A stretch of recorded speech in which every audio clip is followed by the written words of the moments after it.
Hello guys, I hope you can see me. I hope you can hear me as well. As ever, I'm going to spend the first 10 seconds, 15 seconds figuring out whether the tech works, whether the audio works, whether you can hear clearly, whether you can see. So take some time out to drop in the comments and saying whether you're able to hear us clearly, whether the volume is clear, whether the audio input is sounding good. So do drop in your comments saying the tech is fine and it's working, and if that is fine, we can jump in and get going on this. We're going to do a session on CAT 2020 preparation plan. So we're going to do one download on how someone should plan if they were starting from scratch now, and then move on to people who have already taken the exam once, maybe taken a bunch of times. What are their experiences like? What should be their strategy like? We will look at questions as well. Thanks a lot, guys. Thanks a lot for saying this is working. All is well. All is well indeed. And so we will start and get into preparation plan. We will do that one round, and then we'll take questions. We will run about 15 minutes of the broad overview of different plans and how this can work, and what are the different things to keep in mind, what are the metrics that go into drafting a good preparation plan, and how to keep your discipline into it.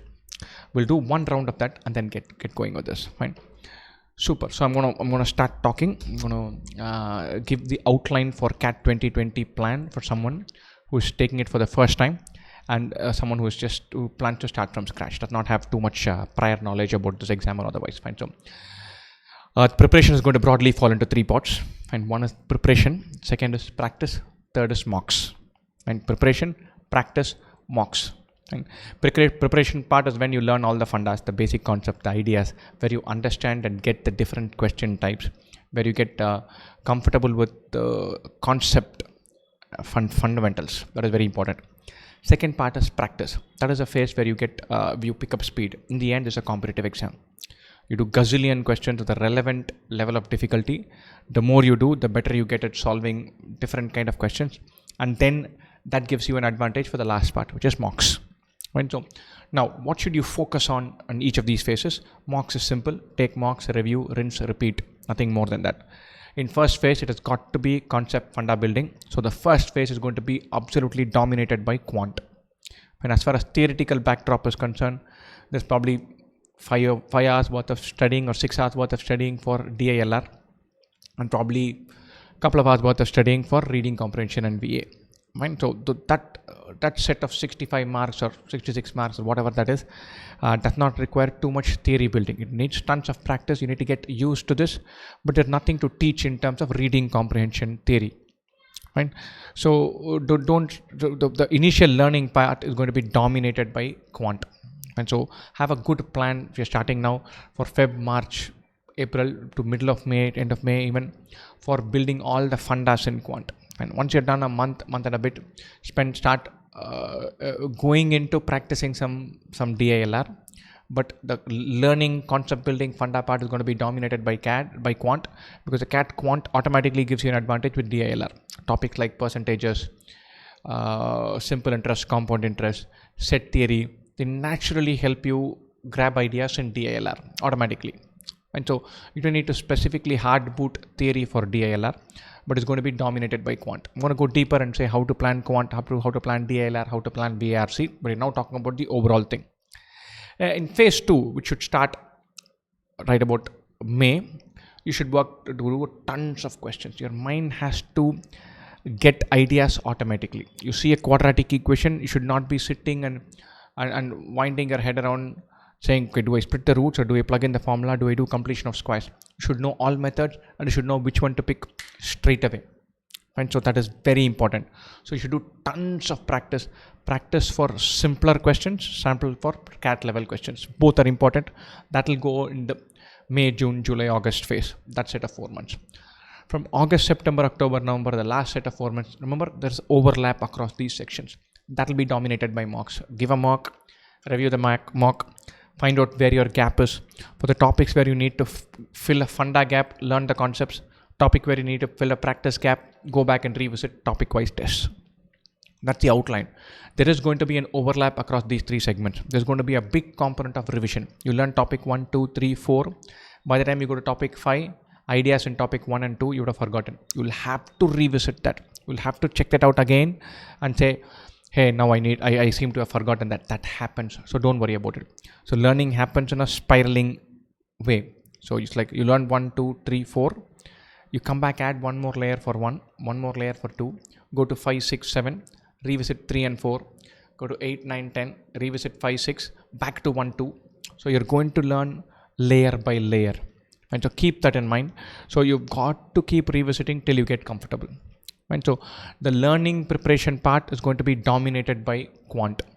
But the practice, you'll need to introduce DILR and reading comprehension and VRC into it. Fine. Beyond all of this, every day, without fail, every single day, you must read for at least 45 minutes. If you already have the reading habit, you should go for variety. You should go for different things to learn and do from. If you like fiction, you should read non-fiction, biography, humor.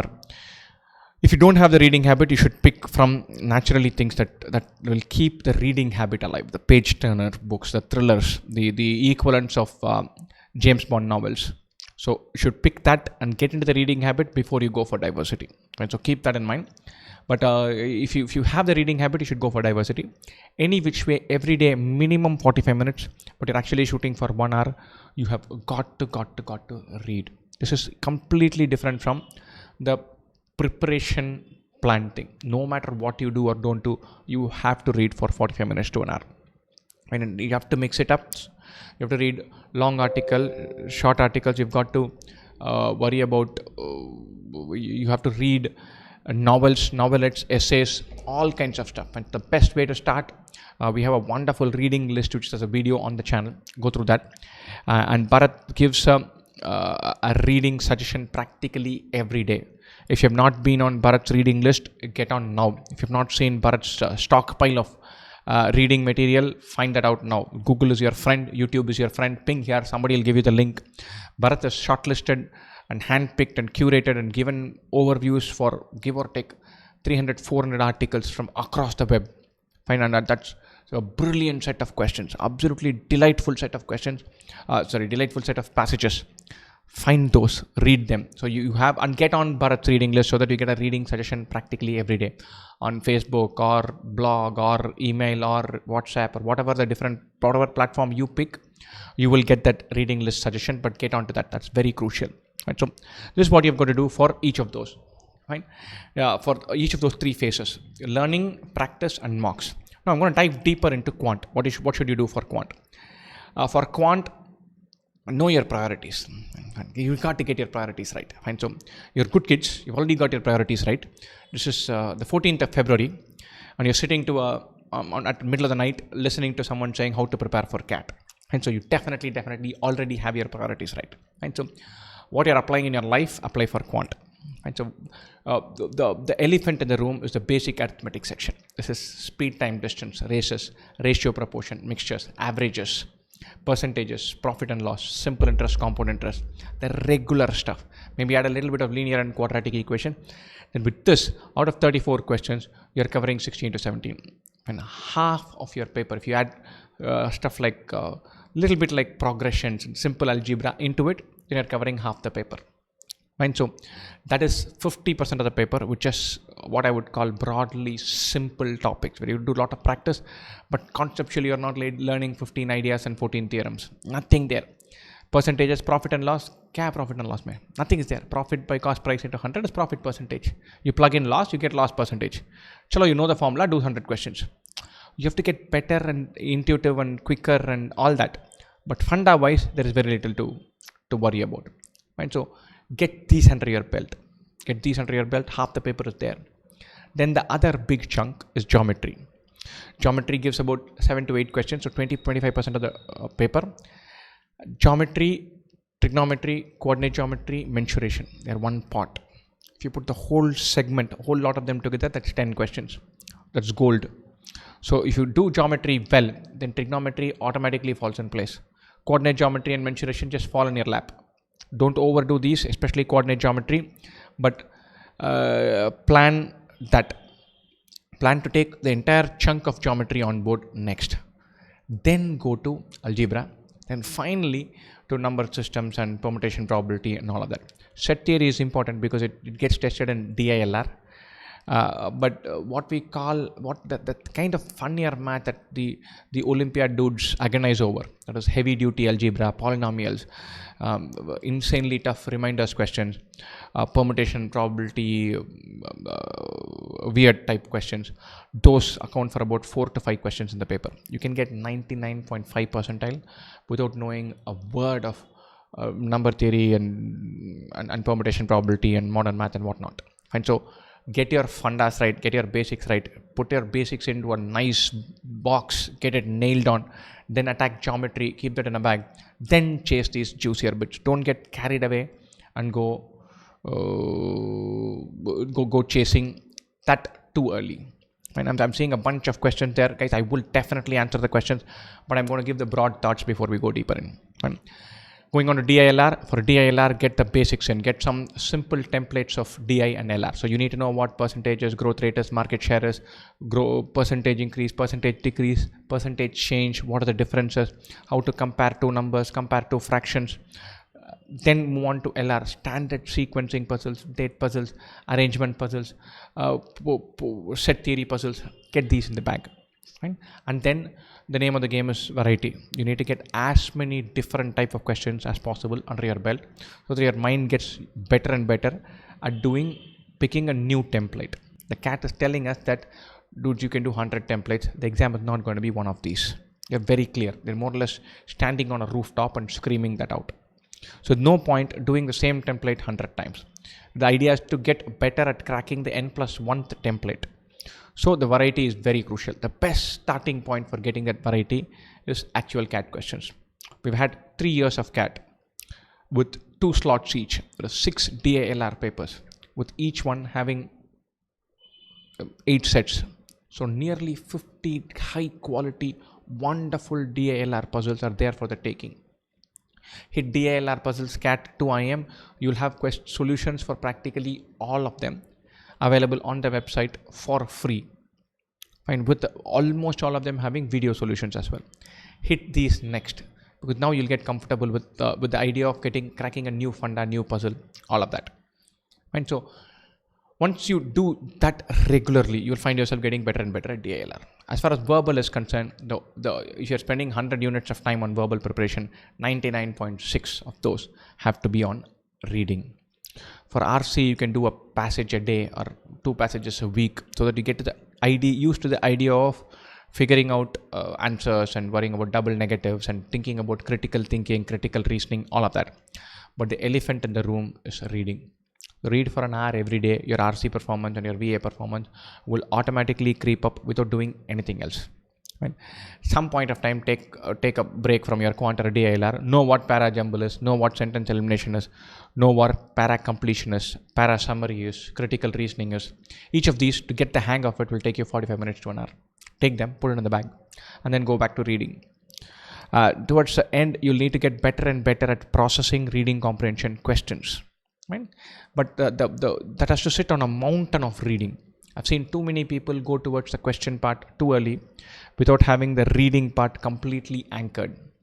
And then that just spells trouble, complete trouble, because your mind is not ready to read between the lines. You get a ton of people giving you inputs and all cute things to look for in a passage. Read the passage, read the questions, come back to the passage, all kinds of major inputs. But your fundas are not in place. Your mind is not ready to receive it. It becomes a muddled mess. Don't do that. It's like saying, suppose you've just learned to play cricket, and then somebody tells you that whenever you have a left arm bowler who's a fast bowler who's focused on swing and not pace, bowling from around the wicket, you need to have your stance slightly wider apart and more chest on to counter for the swing. And you're like, dude, I just know that this side is handle, that side is a bat. And so you can get overwhelmed by the kind of inputs that come. Right? So read tons of stuff, and then go into figuring out, go into the nuance and listening to inputs and all that. You don't need any inputs for VRC till September. Only reading is required, nothing else is required. Keep that in mind. Right. So there's a specific plans for what you should do for quant, DILR and VRC, an overall theme about when you should learn fundas, how you should practice, and when you should go for your mocks. When we're not going to go into detail up to what you should do with your mocks, take a mock every now and then till August. But from August, you need to have a disciplined mock taking schedule. So if you want to get a hang of this exam, the best thing would be to take a mock. Know what this exam is. Know what the 3-hour challenge is. And that's important. Now I'm going to jump into what should you do if you have already taken CAT once, right? So, or a couple of times. I'm getting a bunch of questions on that theme. And so you're taking CAT again because you're not happy with your score. And that much is clear. Now, if you have a weakness section, then your preparation plan is easy. If your weakness section is, if you've got 98 in one section, 97 in second section, and 73 in the third section, and you know that the third section is your problem area, there's not an anomalous score, then done. Then take that weak section and say, okay, I'm going to spend 4 months on it. I'm going to make this into a strong section, make this overtake my other 2 sections, go to town with it. If it is DILR, do all 48 sets from previous year CAT, do 50 more sets, you do 100 sets, your score will pop and start flying. And then your CAT preparation really begins. You've taken this exam, you know what this is, you know you're at the 97, 98 range in 2 sections, you know one section is screaming out for help. Devote time almost exclusively to that section, except for reading, and then come back and look at the overall section later on. If you have a gap across the board, suppose you're getting 90, 90, 90, but you want to get 97, 97, 97, then that's trickier. If you're getting 80, 80, 80, then start from scratch. If you're scoring, if your overall CAT percentile this time around was 80th percentile or below, then you're practically preparing all over again. The score to get 80th percentile and score to get 99th percentile, it's not a small leap, it's a giant jump. The score to get 80th percentile into 2.5 will be what is for 99.5. And so there's a huge leap. You can do incremental steps and tweaking only if you have to improve by 10%, 15%. If you have to improve, if you have to double your score and then some, then you can't say I will suddenly become better and with a little bit of practice I should get there. And so you're practically starting from scratch. Do not bypass fundamentals. Learn proofs, learn ideas. And so that part is very important, very crucial. Learn why a theorem works. Learn why this formula works. For all kinds of fancy formulae, the more you figure out, understand the whys and hows, the better you get. So don't underestimate the power of learning fundamentals over and over and over again. First principles based learning pays off. Take it from me. I've taken this exam gazillion times. I've not learned any shortcut. I know a bunch of shortcuts because somebody has told me, I've not accepted it. And then I have stumbled onto it when I'm practicing and I feel like, yeah, this could work. And therefore I have an appreciation of when and how that shortcut will work and when it will not work. So whenever an exam instance presents itself, very often I find myself looking at it and saying, oh, this has this beautiful funda where that formula won't work. And then I don't use it. I've never had to use some shortcut or fancy formula. And so don't go to town wasting your time learning gazillion tricks, and learn the fundamentals very well. These tricks are useful, but only after the fundamentals are in place. And some of these tricks are useful, so they can save you 10 seconds. Why not take it? But do the entire funda part, then go to adding something extra to it. Right? Now, those of you who really need to only tweak something, you're at 94, but your ambition is at a place where you want 98.5, 99. Okay? Then there are 2 ways to go about it. You need to find a killer section. You need to say, okay, I'm going to find a 99.9 time after time in quant. I need to be that good. So crank up the levers and start competing with the biggies. You've got to say, okay, 34 questions in this year's quant. If I had to be in the 99.9 range, I should have answered 30 of them. I need to compete at that level, crank it up to hit those highs. Right? Other 2, tweak till you get there. Intensity matters, overall energy level matters. What also matters is mixing up your preparation. And so the last miles are very difficult. They're very difficult for Formula 1 races, very difficult for sprinters, for marathon runners. And so suppose you want to go from 80 to 100, 80 to 95 is easy. 95 to 100 is almost as much as a journey as from 80 to 95.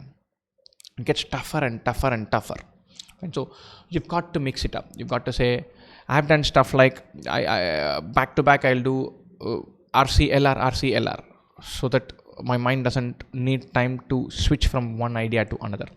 I'll read a long 3000 word passage, switch off, next second read a 600 word passage, switch off, next second read a 600 word passage, so that I build the stamina for reading.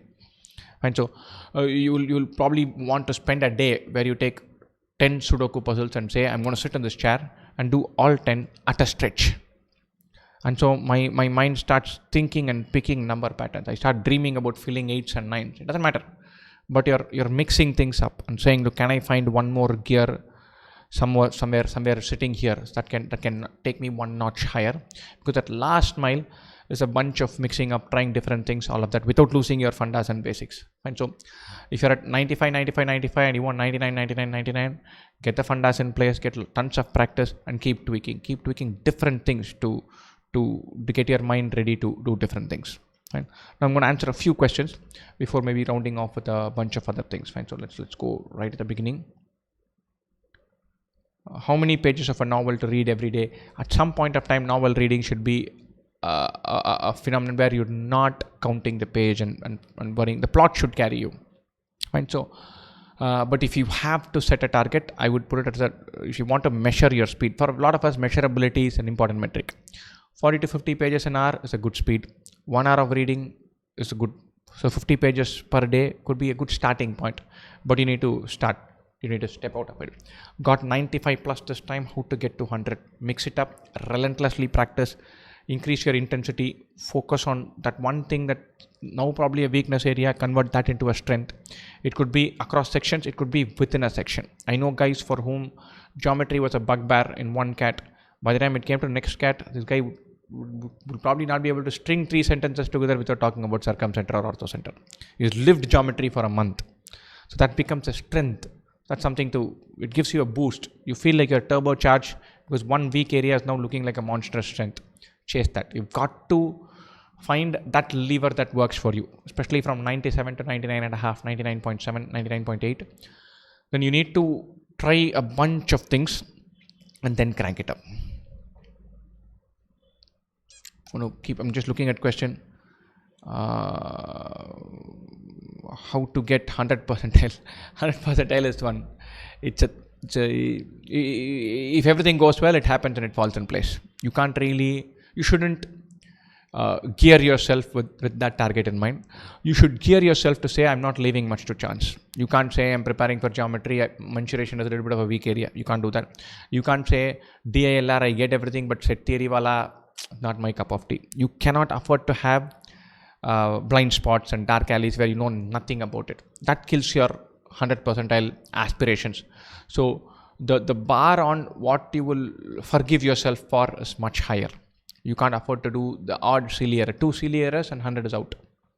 And so I made 3 silly errors in this year's quant, and I missed out. If those 3 had been all right, maybe I would have had a shot at it. So every error matters a lot. So you need to be harsh on yourself for errors, for drop in intensity, for a gap area, for something which you can't say, I'm good at number systems, I'm good at permutation probability, I'm good at geometry, but this speed, time, distance, races, I can't do that. You can't say that. You can't have gap areas in your approach.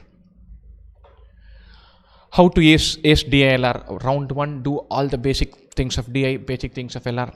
Round 2 is about variety. Round 3 is about speed. Don't worry about speed unless you've got the funda and done tons of variety. DILR is not as much about speed as it is about practice with variety in mind.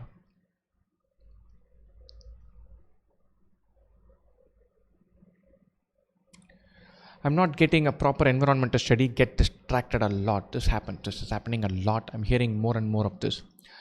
I used to stay away from trying to answer this, saying, look, to each his own. I get distracted. Who am I to give gyan? And so now I've changed myself. I'm going to give some input and see whether I can help in some form. You've got to tell yourself that there isn't much of a choice. And so sometimes artificial markers really help. What do I mean by an artificial marker? You throw away your phone, keep it aside. You switch it off and switch it back on again. You cancel your Prime and Hotstar. You give your membership to someone else. You cancel that football club membership. You stop going to those groups. Get out of the WhatsApp groups that talk about movies and Netflix all day. So those are hard measures, but they just take away a set of distractions. Very helpful. Very helpful. Then finding your space and a routine, that is very useful. Suppose you say, no matter what happens, from 9:53 to 10:23 I am preparing. The 53:23, they're important. At least I've heard that. And so you say 9:53 I'm sitting. I might have a great day, poor day. My head I could be thrilled. I could be asking for more questions to hit me, or I could be dull. But 9:53 I'm beginning preparation. 10:23 I'll stop. Learn in spurts, learn in tiny islands where you can give a full blast and then come back. All those tricks work. And on this tricks category, one of my friends when I was in college could never wake up on time with his alarm clock. One of my favorite stories. He could always use to hit snooze or switch it off. Right. So he found a funny way. Those days we had the fan systems in our hostels, where there would be a gap between the ceiling and the pot of the fan. And so he would take his alarm clock, set it up with high volume, and keep it right there on that gap. So imagine what happened. The alarm starts ringing. He looks to snooze it or hit it off. He can't. It keeps ringing. So he has to now switch off the fan, wait for the fan to stop, put a stool or chair, take that alarm clock out, and knock it off. You can take it for granted that you're awake by this time. So you've got to find your mechanisms that will get your backside seated on a chair preparing for this exam. You need to find your time slots, your enthuse spots, all of that. But there's got to be an element of Zen-like, monk-like discipline add to that. And so there's a famous statement, right? Motivation is for kids. The really big guys think in terms of discipline. And so it's very crucial to get one element of that. You need to find your style. I'm per se not that much of a routine guy, but over a medium time horizon, I'll do big chunks. So if I'm saying I need to finish 200 videos in this month, I'm not the guy who says 10 videos every day, 20 working days, it works. I'll take one day and knock off 65. I have to work 16 hours that day. And then I feel like, look, I can take this on. And that confidence keeps me going for a while. So you have to find whether you're the big hit on one day guy or the routine thing. You need to find your style. But somewhere woven into this is the part where this is not negotiable. This is not an optional thing. You got to tell yourself that I'm not flirting with this idea. I am signing up for this ride. And it's very crucial. You need to find the good places to hang out with, good people to hang out with. Once again, the IIM WhatsApp groups are wonderful. So you sign up for the course, you get access to a bunch of articles, people at it, no filth, no junk whatsoever. We moderate fiercely. We'll let the WhatsApp group not have any discussion, but we won't have filth sitting there. Nobody talks about Virat Kohli or MS Dhoni or Lionel Messi or Narendra Modi in our groups. It doesn't happen. You can't. If suppose you're saying, I'm serious about this exam, in the moment that you're serious about this exam, you got to think about nothing else. I'm not saying there's no place for this. I'll go mad if I don't get a dose of Messi once every 15 days or so. Fine. So I love my sports. I got to watch some football, play some sport, follow some crazy stuff happening on cricket and world politics or whatever. I need that. But it cannot, this whole funda of intersecting spheres doesn't work for me. I don't think it works for anybody. You can't say, I'll have my phone, I'll do my preparation and look at memes at the same time. You've got to compartmentalize and say, this doesn't work. This stuff will bury me. So the time I need to focus. Other part I can do other things.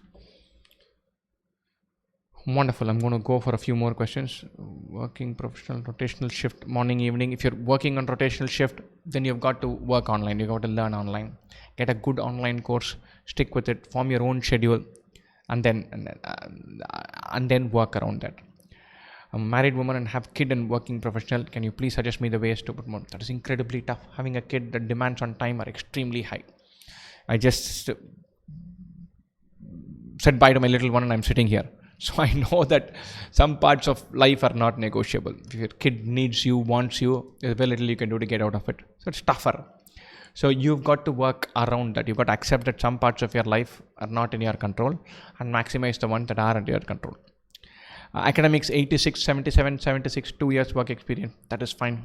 It is not stellar acad, but there's nothing per se wrong there. Once again, if you're a working professional, how should you prepare? How should you prepare in proper way? You've got to get 10 hours every week into preparation. Fine. So to work with that numerical target. Either say I'm a Monday to Friday guy. I need my Saturday, Sunday to play, go to the gym, meet my friends and hang out. So I can't sacrifice that. Then you say my day at office starts at 9. I need every minute from 7:15 onwards to get ready and travel. Then you say 5:15 to 7:15, I'll do 2 hours every day before I start my day. Or you do it at the end, or you do 1 hour in the morning, 1 hour in the evening, get 2 hours per day. If you say Monday to Friday, I'm maxed out just running pillar to post. Then you've got to say I'll wake up at 6 a.m., 6 to 11 on Saturday, 6 to 11 on Sunday. I'm done. I've got my 10 hours. So you got to keep that 10 hour per week as a marker, as a place where you say, I'm going to find 10 hours every week. It's not 40 hours. It's only freaking 10 hours. Nobody is that busy. I can tell you that the busiest CEOs in the world, if you tell them that 10 hours a week can change your life, they will find those 10 hours. You're not doing anything so dramatically brilliant that you can't find 10 hours a week. If you're doing something dramatically brilliant, the 10 hours a week are so tough, then you're already in a good place. You should not worry about this. Fine. Is it possible to get a 99 for people taking it for the first time? Absolutely. There isn't much difference. There's only experience of taking the exam that's different. If you take 35 marks, then you're good. There is no first time, second time business. It's not like something that you get experienced and it makes such a killer difference. So you prepare for 9 months. Fine, and it's one shot for 3 hours. The guys who have taken it know what that 3-hour drill is, what this preparation gig is. So if you take 25 marks, you're probably at an even keel with somebody else who can do. Can you please give a timetable for preparation, month you schedule? That's available on our website. Bharat sends an email to anyone who asks. He's got customized schedules of multiple varieties. Just drop an email to us. We'll be able to send it across to you. But a broad schedule is available for free on the website. Pick that up. Right? In the IIM online course, how should I allocate my time for preparation? As I said, in the initial phase, don't worry about speed. Learn the fundas. The learning part will be dominated by quant. Practice part, all three should come. Read for an hour every day. In IIM online course, you learn a funda, you do checkpoint quiz, you learn some more fundas, you do checkpoint quiz, then you do the prep edge quiz. But if you can do till prep edge in a topic, you have it in the bag. Put it in the bag and say, okay, now I got this. I've got this. Then move to the next topic. But you have to revisit. Poor ACAT, do they make a difference in getting a call? Oh, most definitely yes. CAT is just one input variable. 10th standard, 12th standard, UG score, work experience, CAT. All 5 go in. Fine. So there is no way you can ignore any one of these. Fine. So 10th, 12th, UG, work experience, CAT, all 5 make a difference. To varying weightages, varying degrees. Now, with a 90, 90, 90, do I have a better chance than 80, 80, 80? Of course, yes. They're telling you that. They're telling you in as many words that this is how it is. Those are the rules of the game. But with an 80, 80, 80, is it impossible? Definitely not. Your CAT score still carries a material impact. You get 99.2, 99.3, leaving out the top 6, 8 colleges, you will get called by practically everybody else. If you want an Ahmedabad, Bangalore, Calcutta call, you need 99.7 anyway. You get the guy who got rank 1 in IIT JE, joined BTech Computer Science, and he's got a bunch of stellar academic scores with him. He got 95 in 10th, 97 in 12th. That dude might have to score 99.6 to get called by A, B, and C. And so don't think that it is incredibly tough for you. It is incredibly tough for everybody. And so keep that in mind. So don't find your past acad as a place where it's a coat hanger and you call it as give it that as an excuse for either underperforming in the exam and your chances or not preparing well enough. The variable that is in your hand is cat. You throw everything into it, you do well, you'll go places. Fine. You're getting a bunch of questions which saying 91, 89, 86. What are the chances? Kya bolu yaar? What are the chances? 76% on a good day, 94% on a really good day, 62% on a bad day. There is no definitive answer for that. You can spend hours scrolling 100 blogs and 25 YouTube channels and say these are my marks, these are my numbers, how much chances have I got? I can do a fabulous quantitative model and tell you 92% chance of getting a call from I am indoor. Who knows? We don't know the weightages. We don't know how well you're going to do in a 3-hour exam. And most importantly, none of these input variables matter a dot in your preparation plan. There's a famous quote. When it comes to picking a battle, when you're fighting a war, say fight a war if 2 conditions are satisfied. And it's a war worth fighting and the war that you have a good chance of winning. Both are important. So it should be worth fighting for. You should have winning. Whenever you're asking a question, right? So you should have 2 conditions should be satisfied. Right? It should be a relevant question. It should be, the answer should matter to me. 2, whoever is giving the answer, they should have the competence to answer it correctly. If you say I've got 88, 82, 95, and what are your chances? There is no way me or anyone else can give you any form of definitive answer with confidence. That's ruled out. 2, even assuming there was one guy who said you have 92.6783564297 plus 1 by root 2 chances. That's a percentage. It doesn't change how you're going to prepare one bit. And so this whole evaluating your chances is a mug's game. It doesn't matter. And so if you're basically saying, okay, if I don't get it, I need to say it is because of my past acads and not because of my CAT preparation. And so don't get caught into that trap this early. It doesn't matter. Your past acads, you're past acads, but your past acads, keep that aside. Do prepare well for CAT. You're ambitious. You're basically saying, I'm at place X. I want to go to a point which is place Y, career-wise, which is much higher. And I think this is a route to get there. And I'm going to throw in a lot of effort into that process. Right? Commit to that. Sign up for that. Evaluating your chances is a mug's game. Right? What do 100 percentilers do differently? Very little. They're anal about accuracy. The bar on not knowing a topic is very low. They revisit fundamentals ridiculously aggressively. They read voraciously, like their life depended on it. Fine. So, 100 percentilers read a lot. Sometimes they write a lot. They do tons of practice of different types of questions because it gives them a high, it gives them a kick. They do that. They are harsh on themselves for an error. They say, oh, I shouldn't have done this mistake. How could I have done this mistake? And then they're particular about accuracy. These are some of the habits that I've seen the 100 percentile guys have. Should I get a job or prepare without a job? Those of you who have a job, hang on to it. Those of you who don't have a job, find one. It's absolutely, there are very few non-gray areas. According to me, the one clear crystal cut non-gray area is job. You must have a job when you're preparing for this exam. The stress levels of preparing for this exam without a job are high. This is a 3-hour exam. So there is coronavirus going around now in Wuhan, and not a single person in the world knew what coronavirus was, or maybe 100 people knew what this was 8 weeks ago. Right? So the uncertainty in our world is rampant. Right? So the silliest of things could happen. And you could you could pull a muscle and really hurt yourself while playing something 10 days before the exam. So you're on a bunch of painkillers on the day of the exam. So you're a person who's capable of getting 190 marks out of 300. You end up getting 165 because you're working with pain.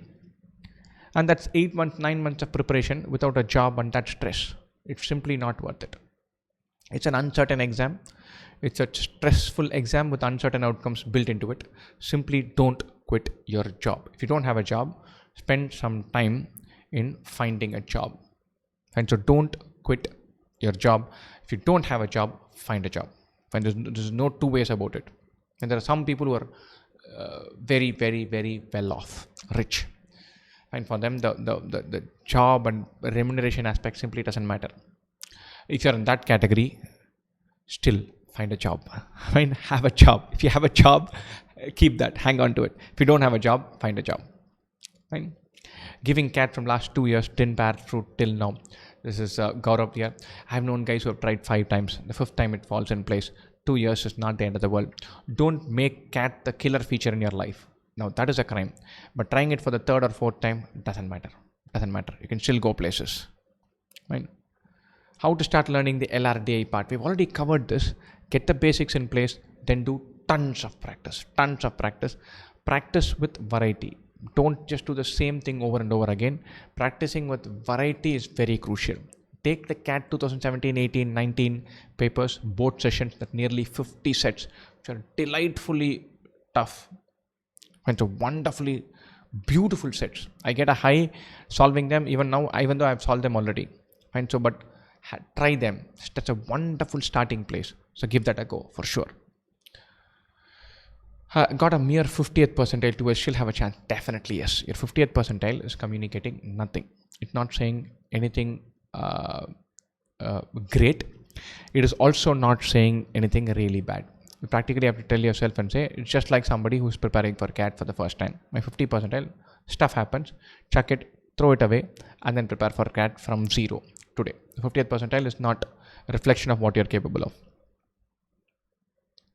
I'm going to go back and trawl through to see some questions. How to reach from 99.5 to 100. The last few yards are the toughest. Anal about accuracy, lots of practice, intensity in mocks, tons of reading. Does 1 year experience add value? Should I work for 1 more year and do? See, every year of experience helps. 0 to 1 helps, 1 to 2 helps more. If you can take CAT 2020, you're eligible for it, definitely take it. You get a good college, join it. 2 years is better than 1 year. It improves your chances even more. But doesn't matter. 1 year is good enough. If you get 99.8, you will get called by everybody. Go there, join your Ahmedabad or Bangalore, and then you're good.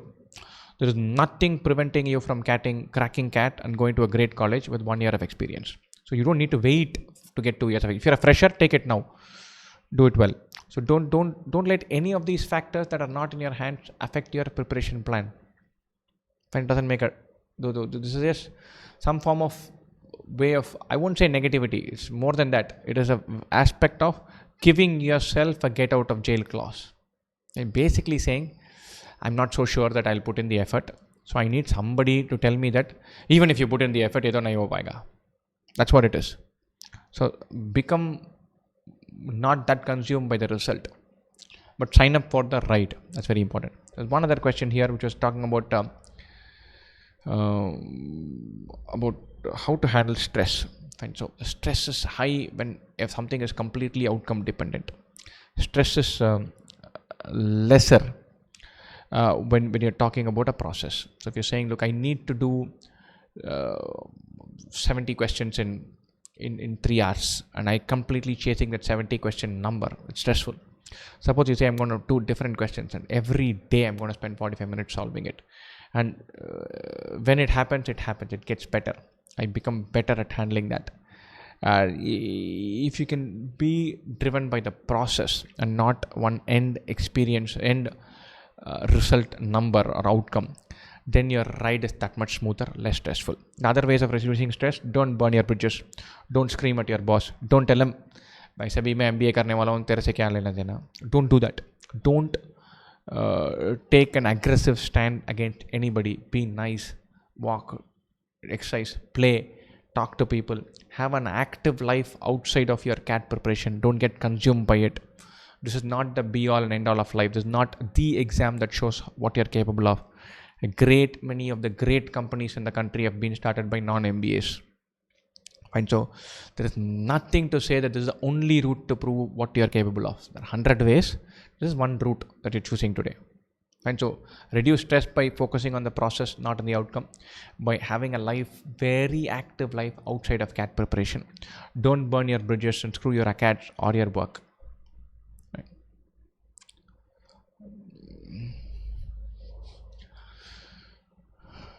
Currently, I want to do my MBA in finance, but should I stick to a stock market related company? Definitely no. You have a good job, hang on to it. You can shift to a different sector, exactly what you want to do, stock market related, later on.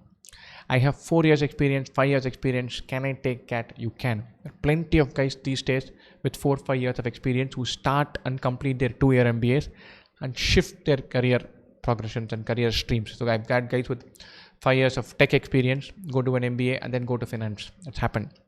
Sometimes they do an MBA and then go to a Microsoft or Google because that's where they fit naturally better with their tech experience. Fine. So the experience sweet spot is about 3 years. 2.5 to 3.5 is the best. But 4 or 5 are definitely not deal breakers. 5 years is not a killer. You're going to have 5 years of experience. At the time you join your MBA, you're completely within the mark. So I'm sure you guys hang out with guys with 3 years experience, guys 2 years younger than you. It doesn't change anything. You can still connect with them. Right? I've got 46 percentile in CAT 2019. I also have 2 years work experience. Do I have a chance? Your 46 percentile is telling nothing. It's basically not saying anything. It's not saying that you have a good chance. It's also not saying that you have no chance. And so completely forget about that 46 percentile. It's not conveying anything. You're a candidate with 2 years experience who wants to take this exam. Take it. So you have if you prepare well, you have a good chance of getting 90th percentile. Start from scratch, prepare with that. CAT is how much difficult for commerce students, economics students, literature students, art students. Again, don't give yourself the excuse that this exam is easier for engineers. It is not. The math that gets tested is class 8, 9, 10 math. All of us have learned this. Basic ideas of algebra, basic number properties, basic fundas about geometry, all of us have learned in school. No matter where you did your schooling, you've covered this. Right? DILR, it's a level field. Verbal ability and reading comprehension is a level field. And so there is nothing that gives a particular advantage to an engineer over a commerce or literature or an economics grad. So don't give yourself that excuse. Have a go at this exam. You have a chance. I don't have any work experience. Do I still have a chance? Definitely you have a chance. It is tougher. I would say if a fresher, if a guy with 2 years experience needs 99.7 to get a call, you need 99.85. Obviously tougher. No doubt about it. But it's still possible. You've got to tell yourself that 20% of each of these colleges, the intake 20%, up to 20% is freshers. You are competing for those seats. So give yourself a chance of getting one of those seats. How to work on my speed? I take 5 minutes on average. Don't worry about speed. Speed is an outcome variable, not an input variable. You learn fundas, you practice, your speed will improve. You can't say, I'm going to do something quicker. Try it. Try doing it. You tell yourself that I'm going to do this 17 into 18, I'm going to multiply really quickly. You can't. If you've done 25 multiplications, your 26th one will get quicker. But you can't time yourself, chase that and grab that. It's impossible. Speed happens with tons of practice. Focus on getting that tons of practice. The speed part, come to that later on. Should I go to any college or should I appear for CAT 20? I've got 88 percentile. Attend your interviews seriously. You have to take this decision only after you've got an admit in hand. Once you've got the admit in hand, multiple variables come into play. How confident are you of improving your CAT performance? How much experience you have? How great a job you are in right now? Suppose you're on a job that pays you 12 lakhs per annum and you're going to join college ranked 40th. It's a no-brainer. You either go to the top 10 or don't go anywhere. Because a college rank 40th is not going to improve your profile. Suppose you're a fresher and you've got 88 percentile and you're getting into a good college, decent college. Should you take again? Definitely yes. Because next year, if you get 94 and with one more year of experience, your college will jump up. You'll go through the rungs much higher. Suppose you have 4 years of experience, you've taken CAT 4 times, you've got 88, 86, 75 and 91. And you're getting a decent college, you should grab it. Your performance is saying you may get a 99, but there's no guarantee in it. And you've already spent 4 attempts. You have 4 years of experience. Jump and do well in your MBA, you'll go places. So these other variables come. I don't have a fixed off in my week. Get an online course, gives you that flexibility. Go online. Learning online is a joy, it's a dream. Fine. So do that extensively. Make sure that you use the online avenue. This same video, we're doing a live session with so many people watching and pinging and asking questions. So at the end of say another 10 minutes, 15 minutes, we're going to shut it off and we'll all go back to sleep. But you can come back tomorrow morning and see the same damn thing. It might not have the feel of a live session, but the value is still there. It's going to be better edited. You can see the comments, you know what bits are good, what bits are bad, and you don't have to sit through the parts that you're not interested in. You can push forward, push back. So it's brilliant. So use that. GMAT or CAT for someone with 5 years experience, both. The exams syllabus are similar. There's a huge overlap in what you have to prepare for. You prepare for one, it'll help in the other. Definitely take both. No doubt about it. I'm doing BCA, how to improve my resume. Don't worry, your undergraduation practically doesn't matter. If you're an engineer, it's probably a disadvantage. But other streams, it doesn't matter. Profile, look, there are 5 variables. In phase 1, almost all Indian schools put everything into a box and it spits out a number. 10th, 12th, UG, work experience, CAT score. Whether you were the 3rd best singer in a light music concert, or you're a karate maroon belt, or the swimming champion for the state of Chhattisgarh, does not really matter. Fine, it matters to you, it matters in your life. These are great achievements to have. But for getting a seat on the table, none of these matters. If there's a 6 sigma, 9 sigma event, and you're a chess player whose name we see in the newspapers, mentioned along every time Carlson gets mentioned, then you're in a separate league. If you play in one of the IPL teams in cricket, now that's something to talk about. You will get called on the back of that. But leaving out these 8 sigma events, none of this other guff matters. Don't worry about building your profile. Read a lot, improve your general awareness, current affairs. Make sure that you get a good CAT score, you have a chance. For profile building is a mug's game. Don't waste time on that. Don't say, I'm going to learn salsa classes for 6 months and add that to my profile. It matters not even a little bit. Keep that in mind. Are science and engineering together? Keep club together? They are not. Engineering is separate, club is separate. I subscribed to IIM 3 years, couldn't make it. You need to take out time. I don't know. I can tell you 100 things to do with the course, but there's only very little I can tell you about how to extract time. Commit to extracting time. Right, fine. I bought SCAT, but I still take. Should I retake CAT? Get the admit. This question becomes relevant once you have the admit in hand. So if you have you're in your final year of graduation, the biases should be for taking it one more time. But even then, I'll say go till the final hurdle, clear that, get the admit, and then say I can do this all over again next time. Worst case scenario, I'm leaving it aside. Get the admit. If you're a college student, then the bias is towards taking it again. GEM CBSE 9.8, 73.8, 8.1. What percentile should get? 99.75 plus. 99.75 plus you should get. Srivatsa, how many months do I need to get 99.9 percentile? Look, for 5 months of intense preparation is sufficient. You've got 8 months now, throw it in and you'll take value. 5-6 months is enough. GEM CBSE, we've done that, 99.75. Should we be studying instead of thinking of these questions? Most definitely yes. And we are early in the process, so having one session to get some of these things aired out and cleared, that is good. But I've always, between preparation and preparation planning, my vote goes for preparation 100 times out of 100. Preparation matters. Every now and then you need to take stock. But sometimes I think we do too much of this. Oh, that happens and this happens and iske baad I will do that. And if I get into Lucknow and have Belpuri on that day, then I will retake CAT. Doesn't matter. Some of these hypotheticals, most of the hypotheticals don't transpire. And so very often we just spend our time thinking about so many scenarios. Completely, most of them don't pan out. So the real deal, you prepare, your chances improve. Focus on that. Weak in quant, taking a lot of time. Time is all right. Get the fundas right. If you're able to get the question right, but it takes you longer, you're in a good place. The speed will come. Got 98 percentile this time, 99 last time. When should I start my preparation? Don't worry. Your profile, background, CG, work experience, they're all good. There is no hurry. Sometimes you start too early, you lose steam, momentum goes off.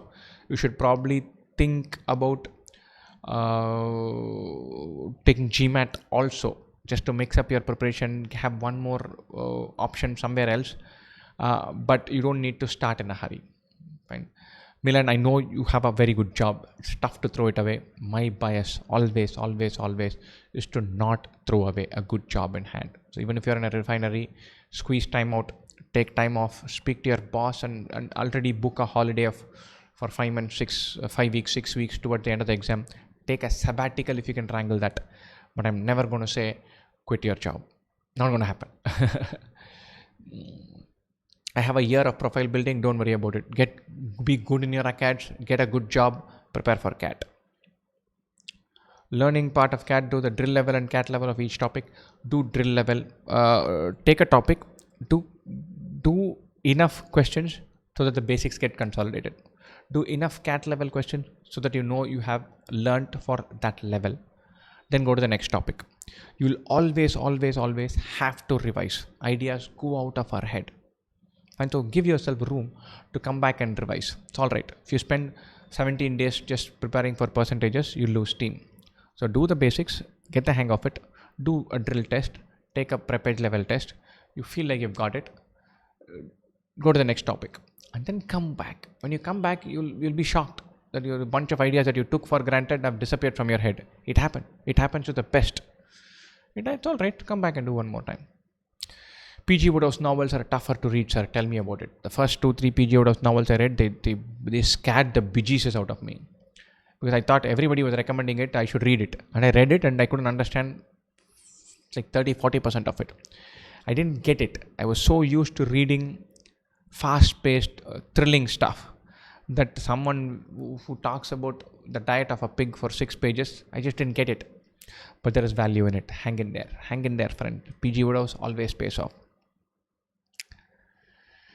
90.89 in CAT, 93.26 in XAT. Planning to take CAT again.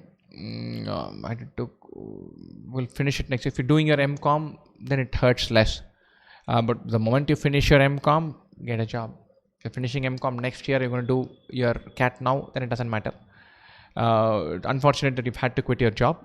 But if you're doing a PG, then it matters less. Does quality of job affect? No, not for your calls. The number of months will affect. Number of years of experience will be there. But as long as you can package it as mainstream job, full-time, after graduation, paid. Whether you worked in a random company or a high-quality company like IIM, doesn't matter. Fine. So where you worked will not matter for round 1. It will matter for your experience, will matter for your interviews. But in round 1, it won't matter. I'm drawing to a close, but before we end, very important thing. We have a request from you guys. We're looking to get a lot of subscriptions to our YouTube channel. For some of it is an internal metric for us. This month, we want to chase YouTube subscription. So please help us out and subscribe to this. Spread the word about us. We want to keep continuing to put high quality content on YouTube. We love this platform. Sometimes there's a lot of stuff that we keep trying. We've tried Facebook, we've tried Quora, but this platform, it works for us.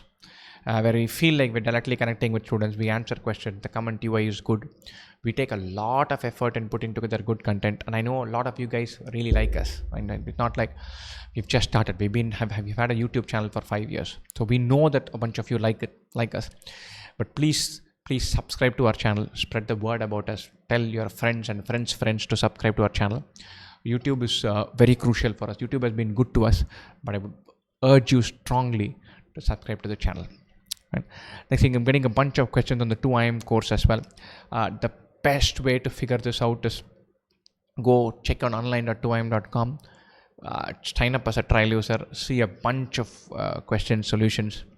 There's about 9 classes available for free, tons of content, every single segment that we have. If you have a drill test section, there's free content there. If you have CAT level question, there's free test. If you're talking about mocks, there's free mocks available. If you talk about quant, there are 2 free quant classes. DI, LR, everywhere there's tons of free content available on our website, on the course. So try that out, evaluate before you take any decision. There's nothing that I can say That will help you take the decision more than spending 45 minutes on the online platform. So do that. There's a fabulous offer running for 14, 15, 16 along with Valentine's Day. So happy Valentine's Day to all of you. And so it's an occasion to celebrate love. So it's good. Happy Valentine's Day to all of you. But use the offer. So you're getting it at some price. I would say our course is valuable at any price. If you're getting anything cheaper, you should buy it when it is cheaper. There's no rocket science there. So pick the course up, try that, learn. You can always get back to us for any questions, queries, doubts, issues, any of those. You can ping us. We're available on almost all the platforms that you can think of. And I'm not on Instagram because I don't get it. But otherwise, we are on, I think the 2IIM team is on Instagram as well. So we're on Facebook, WhatsApp, email, YouTube, Quora, everywhere. And so we do generally get back to almost all the queries. The more serious queries, we'll redirect you and tell you, look, don't ping us on WhatsApp, send us an email. But we are very good at clarifying doubts, be it about the course or about preparation or planning or college selection, any of that. And so do reach out to us in case you need anything. And I see someone mentioning that Bharat's reading list is the best for VRC. Oh, it is fabulous. It is delightful. I frequently end up missing some of those things and then go trawling. So I was pushing him like mad to create the repository, because I would miss the WhatsApp forward and then I'll have to go searching. I'll go and ask him saying, look, 3 days ago you sent one article, I like the blurb, but I can't find it. Then so we had to put it all together in one place and then get that. Happy मात्र पितृ पूजन दिवस. हाँ UP से हैं, अच्छी बात है यार. हम भी हैप्पी मात्र पितृ पूजन दिवस to you as well.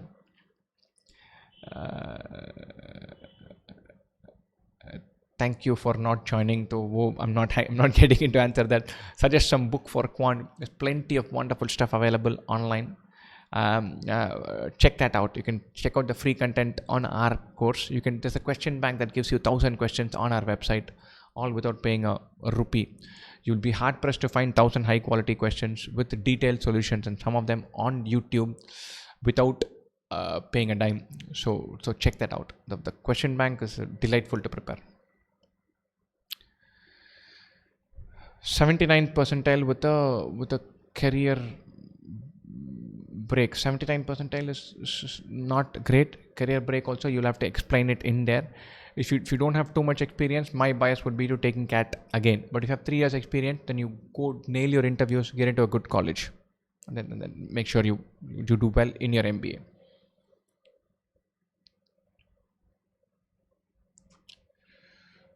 For ABM, the percentile bar is much lesser. For agri-based management, it's about 10 percentile points lesser. So you'll get called from even Ahmedabad at 90th percentile, 91st percentile. If you get maybe 94, 95, maybe overstating it, but the bar for getting an ABM call is much lesser. Keep it in mind. Talk in Hindi also. बहुत देर से बात कर रहे हैं यार, बहुत देर से हिंदी में बात कर रहे हैं. मैक्सिमम हिंदी हॉस्टल में सीखा है, so I am a little worried, conscious about speaking Hindi in public forum, but I am very happy to speak in Hindi on the phone or whenever you guys call, whenever anything else apart from YouTube. We have a lot of guys who don't completely get Hindi, which is the main reason why we don't do more of Hindi. Hindi is a filler. Solve the parajumbles from 2IIM was good. Yeah, parajumbles, we've amped up our parajumble content. The parajumble content on the 2IIM website question bank is fabulous. I only went through it recently after CAT, because I just wanted to review our content. I was thrilled to bits that some of our 2IIM sentence parajumble questions were fabulous. Is there any course for LRDA on your website? Definitely. Just click on online.2im.com. You can get a separate course for quant, separate one for DILR, separate one for test dojo. We're launching a separate course for VARC as well. And of course, you can buy the overall course. When shall we get the mocks? Our mocks, you can buy the mocks even now, but the mocks will become more meaningful in June. Of the big three, I like IMS more than the other two. Between Time, Career Launcher, IMS, I think IMS is better than the other two. And good that you said which one is better according to you, apart from 2IIM. Yes, apart from 2IIM. right time to start giving mocks, you can start giving mocks as early as now, once a month, once in 6 weeks, 5 weeks, keep hitting them. But the real serious mock season starts from August onwards. Got 85th percentile, fresher. If you're a fresher, 85th percentile, go find out the best college you can get into, do all the interviews, get the admit in hand, then take a decision. The relevant call gets taken after you secure the admit, not beforehand. Is there any other work experience course not in the office work? I don't understand that question, Gaurav. The work experience criteria is full-time, paid, formal, after graduation. So part-time, internship, those don't count. Articleship doesn't count. Unpaid internships don't count. So if you satisfy those criteria, you're good.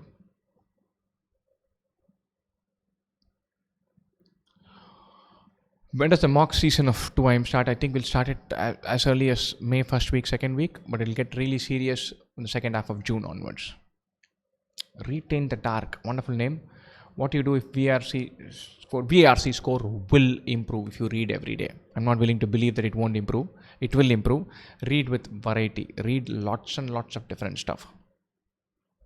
English communication is not so good. It doesn't matter in GDN interviews. It does, but not as much as you think it does. I've seen guys with a big verbal communication issue. I've seen guys with giant stutters, guys who can't string together English speaking, where they're good in English, they know their stuff. So you'll be surprised at how easily you can get away with it. If you're clear in your mind and you use what we call as Butler English and Fudge English and communicate. But if you communicate clearly, you'll sail through. Wonderful, guys. I'm going to draw this to a close. Once again, we're available on almost all the platforms. If you do have questions, queries, do mail them to us. Ping us on Facebook, WhatsApp, Quora, YouTube. We do get back. We're pretty good at getting back as long as the query is not overly general or just random. If it is relevant and relevant for a large population and something that we can answer. By that I mean, if you tell me that you've got 84 in 10th, 86 in 12th and 72 in undergraduation and you have 18 months experience, and what are your chances? There's nothing I know about it. There is no good answer to that question. So we'll stay away from that. But most of the other times, if it's a relevant question, we do answer. Should I go for a job? Yes. So if you get a job, take it. If you don't have a job, find it. No point not having a job. Is 4 years of experience too high? Definitely no. Right? Wonderful, guys. I think we've done a good session. I quite enjoyed myself. So thanks a lot for hanging in there and listening to us. I hope you also took some value from that. We will catch up with this. We're going to do more and more of these sessions. As I said, YouTube is a big theme for us. We're incredibly thankful to YouTube for hanging around and supporting us and helping us learn a little bit more. They do quite a bit of work to help YouTube content builders. We're thankful for that, and we love this platform. So we will keep coming on this platform very frequently. We're looking to do a session, give or take, once every fortnight. So I'll circle back with you end of February, first week of March. That time we want to pick up some topic and do some teaching and learning rather than just a preparation strategy thing. Look forward to catching up with you guys then. Best wishes for your cat. And do sign up and subscribe. Please subscribe straight away. Don't push it for later on. Subscribe now. And tell your friends, family, bunch of people. We want lots and lots of subscription. It really makes us... there's a sense of gratification that we're doing some good work. So it is very useful, very helpful. Please do take some time out, subscribe and tell people about us. Thank you, guys. See you.